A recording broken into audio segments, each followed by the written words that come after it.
नमस्कार मित्रांनो, विण दोघातीलही तुटेना या मालिकेच्या आजच्या येणाऱ्या काही ट्विस्टमध्ये मित्रांनो काय असं खास ट्विस्ट आपल्यासमोर येतोय, नक्की हा धक्कादायक ट्विस्टमध्ये काय असतं आणि काय होईल मालिकेमध्ये हे आपण जाणून घेऊयात. तत्पूर्वी मित्रांनो, तुम्ही जर आपल्या चॅनलवर नवीन असाल तर चॅनलला सबस्क्राईब करण्यासाठी मात्र विसरू नका, जेणेकरून तुम्हाला विण दोघातीलही तुटेना या मालिकेचे आणखीन असे नवनवीन ट्विस्ट पाहायला मिळतील. तेव्हा मित्रांनो, आजच्या ह्या धक्कादायक ट्विस्टमध्ये आता अंशुमन त्याचा हुकमिक्का कसा बाहेर काढतो आणि नक्की त्याचा हुकमिक्का काय असेल, असं काय करून मात्र तो स्वानंदीला आणि समरला मात्र आता आपला निर्णय बदलायला भाग पाडतो. पण तरीसुद्धा स्वानंदी आता काही घाबरणारी नसते. अंशुमनला धडा शिकून मात्र ती आपल्या जे काही बदला घ्यायचा आहे तो पूर्ण बदला घेत असते आणि चिंगी आणि सुष्मिता या दोघींना न्याय बदलून देते. तेव्हा मित्रांनो, हे बघा, आता अंशुमन तर खूपच खुश असतो. मलिकाला टेन्शन येतं की ह्या अंशुमनचं काय करावं. याने जर त्या चिंगीबरोबर असे काही नाटकं केले नसते तर आज ही परिस्थिती आपल्यावर आली नसती. पण तरीसुद्धा मात्र त्याला चिंगीचं काही घेणं देणं नसतं. चिंगीला आता एक वापर करून त्याने फेकून दिलेलं असतं आणि आता त्यांचा पुढचा जो काही हुकमिक्का आहे तर तो म्हणजे आता ही म्हणजे सुष्मिताला मात्र आता ब्लॅकमेल करून स्वानंदीच्या वरचढ मात्र कसं ठरवायचं आहे आणि सुष्मिता नक्की आता ह्या सगळ्यामध्ये काय, आता तिला तो म्हणजे असं काय करतो, तिच्याशी कसं वागतो, हे आपण आता ह्या व्हिडिओमध्ये बघणार आहोत. परंतु आता ह्या सुष्मिताचा गैरफायदा ओढणाऱ्या ह्या म्हणजे अंशुमनला आता म्हणजे हाच आता समर काय पापाची शिक्षा देणार आहे हे आपण, म्हणून मात्र त्याने बरोबर आता सुष्मिताला प्रेमाच्या जाळ्यात ओढलेलं असतं. आता समर घरी येण्याची वेळ झालेली आहे.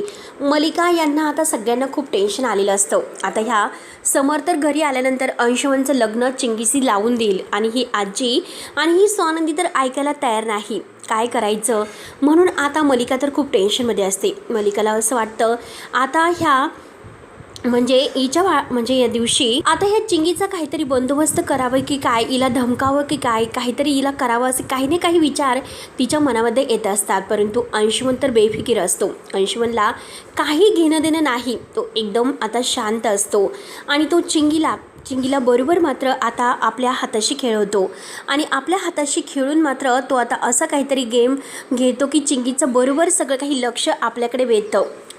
आणि चिंगीचं आता लक्ष म्हणजे आता चिंगी अंशुमनकडे लक्ष देऊनच असते.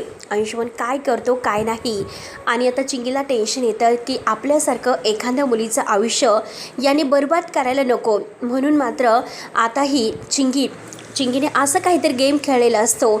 चिंगीला तर आपल्या बाळाला हक्क द्यायचाच असतो. मग ती अंशुमन बाहेर गेलेला असतो. अंशुमन बाथरूममध्ये म्हणजे तिला असं वाटतं की हा बाथरूममध्ये आहे. तोपर्यंत चिंगी अंशुमनचा मोबाईल चेक करते आणि तेवढ्यात मात्र आता तिकडून सुष्मिता सरपोतदार यांची आता मेसेज येत असतात आणि सुष्मिताचे मेसेज वाचून आता चिंगी हँग होते. चिंगीला असं वाटतं की सुष्मिता आता ही कोण असेल आणि नक्की ही कोण आहे. तेव्हा चिंगी म्हणते की आता ही सर्व स्वानंदी ताईंच्या कानावर घातलं पाहिजे आणि स्वानंदी वहिनीच मात्र आता अंशुमनला धडा शिकवू शकतात. कारण आपल्यासारखं एखाद्या मुलीचं जर आयुष्य बर्बाद केलं तर ते अवघड होईल. म्हणून मात्र चिंगी घाईने आता ते जे काही मेसेज वगैरे आहे तर ते मात्र आता स्क्रीनशॉट काढून आता आपल्या मोबाईलवर टाकते आणि आपल्या मोबाईलवर टाकून मात्र ती आता हे सगळं काही स्वानंदीला पाठवते. आता स्वानंदीला ती म्हणते की हे बघा, स्वानंदी वहिनी फोन वगैरे करते आणि तुम्हाला मी आणखीन एक गोष्ट अशी सांगत आहे की आता हा अंशुमन म्हणजे आणखीन एका मुलीचा बळी घेत आहे. त्या मुलीला फसवत आहे. त्या मुलीला प्रेमाचं खोटं नाटक करून मात्र तो ही सर्व काही दाखवत आहे. तेव्हा आता स्वानंदीला धक्का बसतो. स्वानंदी म्हणते की असं कसं होऊ शकतं. एकतर चिंगी, तुला अजूनपर्यंत त्याने कोणताही निर्णय दिलेला नाही.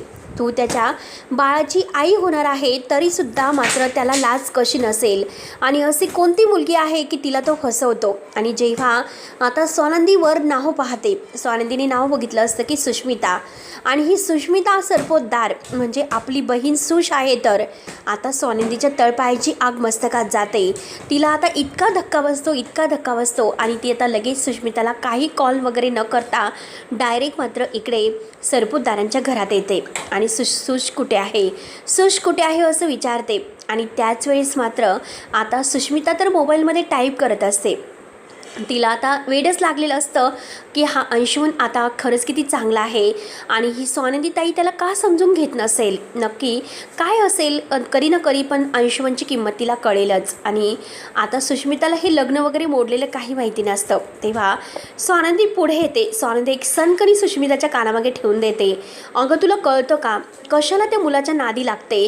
तो मुलगा अनेक बायकांना अनेक मुलींना फसवतोय आणि तू त्याच्या मागे लागतेस. काय गरज आहे तुला ही सर्व करण्याची?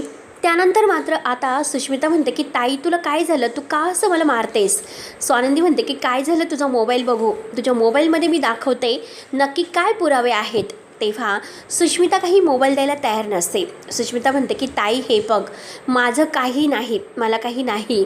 स्वानंदी म्हणते की हो का, थांब मी आत्ताच्या आत्ता तुझ्या मोबाईलवर मात्र आता एक मेसेज पाठवते, एक फोटो पाठवते आणि त्यामुळे तुला कळेल की नक्की तू काय कुणाशी बोलते काय नाही. आणि तेवढ्यात मात्र स्क्रीनशॉट मात्र तिने आता तो तिकडे पाठवलेला असतो. सुष्मिताला आता हे बघितल्यानंतर धक्काच बसतो.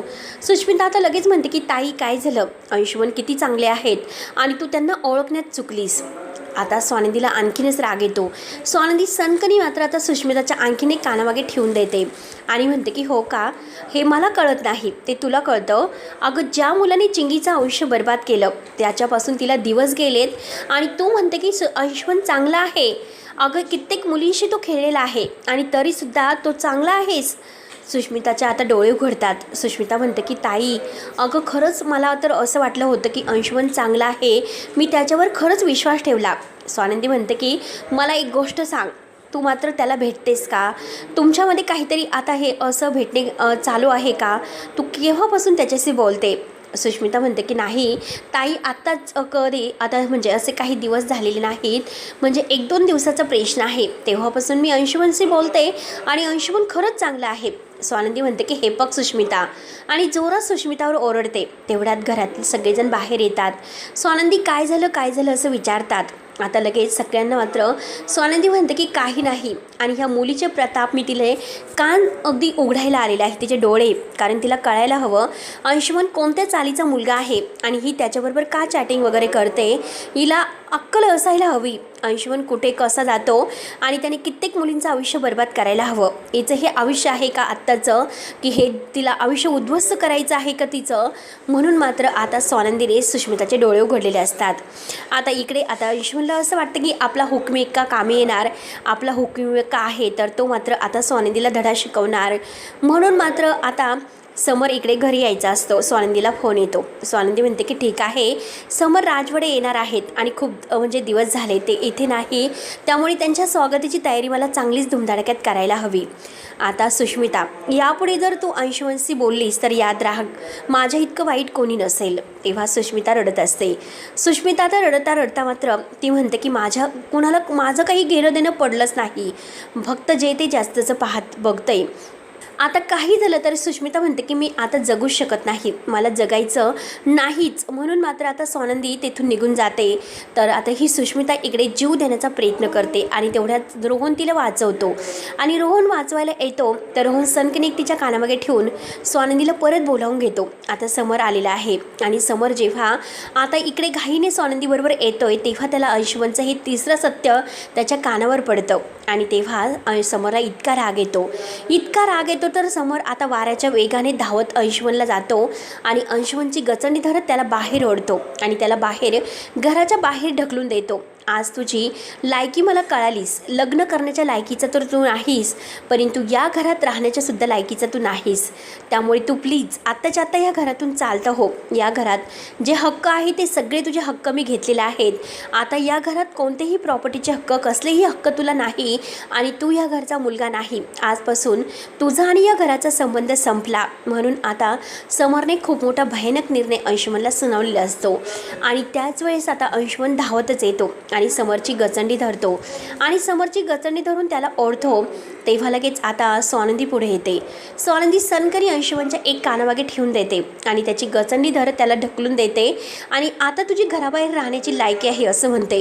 आज तू माझ्या बहिणीला बळीचा बकरा बनवत होतास, परंतु तुला काय वाटलं मी असेपर्यंत तुला आता अनेक अशा मुलींच्या जीवाशी खेळून देईल का? अरे लाज वाटायला हवी. चिंकीच्या आयुष्याशी खेळलास आणि आता सूजचं आयुष्य बर्बाद करायला निघाला होतास. अरे जनाची नाही तर मनाची बाळक. एकदा लग्न मोडलं, एकदा श्वेताचं आयुष्य बर्बाद करायला निघाला होतास आणि आज तरीसुद्धा तुझी इतकी हिम्मल मजल होतीस कशी? हे ऐकल्यानंतर आता अंशुमन लगेच रागाने बाहेर निघून जातो. मलिका म्हणते की हे बघ अंशुमन, मी तुला सांगितलं होतं की तू बदल. मलिका आता रडण्याचं नाटक वगैरे करते आणि स्वानंदी तू काय माझ्या मुलाला मारत राहते? तेव्हा स्वानंदी म्हणते तुमच्या मुलाचे प्रताप आहेच तसे. आणि हे बघा काकू, यापुढे जर तुम्ही मला आणखीन अडवलं तर मात्र मी आत्ताच्या आत्ता पोलीस स्टेशनमध्ये फोन करेल आणि तुम्हालासुद्धा दोघांनाही जेलमध्ये पाठवेल. पण मला तसं करायचं नाही, कारण तुम्ही माझ्यापेक्षा वयाने मोठे आहात. त्यामुळे तुम्ही मानाने समजून घ्यायला हवं. स्वानंदीचं कुठे चुकतं की काही चूक होते की नाही, आपल्या मुलालाच म्हणजे योग्य दिशा दाखवण्याऐवजी तुम्ही त्या मुलींना दोष देतात. त्या बिचाऱ्यांची काय चूक आहे? त्या चिंगीचं काय आयुष्य बर्बाद करून ठेवलं? तिच्या बाळाची यामध्ये काय चूक आहे? तरीसुद्धा तुम्ही तिला दोषी ठरवतात. तेव्हा समर म्हणतो की काकू, मला वाटलं नव्हतं की तू इतक्या खालच्या थराला पोहोचशील, कारण तुला मी चांगलं समजत होतो. एका आईचा दर्जा मी तुला देत होतो. पण आज स्वानंदी मॅडमने जे काही केलेलं आहे ते खरंच मला अभिमान वाटल्यासारखं आहे. त्यामुळे तुम्ही प्लीज आता यापुढे घरात राहायचं नाही आणि घरातले जे हक्क आहे ते मात्र अंशुमनचे सगळे हक्क मी काढून घेतलेले आहे. यापुढे काही जर झालं तरीसुद्धा मात्र मी आता या घरात अंशुमनला तर काय, पण काकू तुलासुद्धा इज्जतीने राहायचं असेल तर तू तुझी मानमर्यादा ओलांडू नकोस, अंशुमनची साथ देऊ नकोस. म्हणून आता समरने काकूला खूप काही सुनावलेलं असतं. काकूची बोलती बंद केलेली असते आणि अर्पिताला तिचा म्हणजे बिस्तार, तिची बॅग वगैरे भरून तिला तिच्या घरी जाण्यासाठी सांगितलेलं असतं. ड्रायव्हरच्या मदतीने तिला तिच्या घरी सोडून येण्याचं सांगितलेलं आहे आणि यापुढे एक पाहुणी या नात्याने तू येथे येत जा, परत या घरामध्ये डोकावू नकोस. म्हणून आता सगळं काही सांगून समरने आता सगळा न्यायनिवाडा केलेला असतो.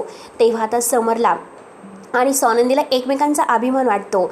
दोघंही एकमेकांकडे प्रेमाने रोमांटिक होऊन पाहत असतात. तेव्हा मित्रांनो, आता स्वानंदी आणि समर हे दोघे एकत्र आलेले आहेत, तर पुढे नक्की काय होणार आहे हे बघायला विसरू नका. तोपर्यंत धन्यवाद आणि असे डेली ट्विस्ट आता नक्कीच बघत राहा. तोपर्यंत आपल्या चॅनेलवर सबस्क्राईब करा. धन्यवाद.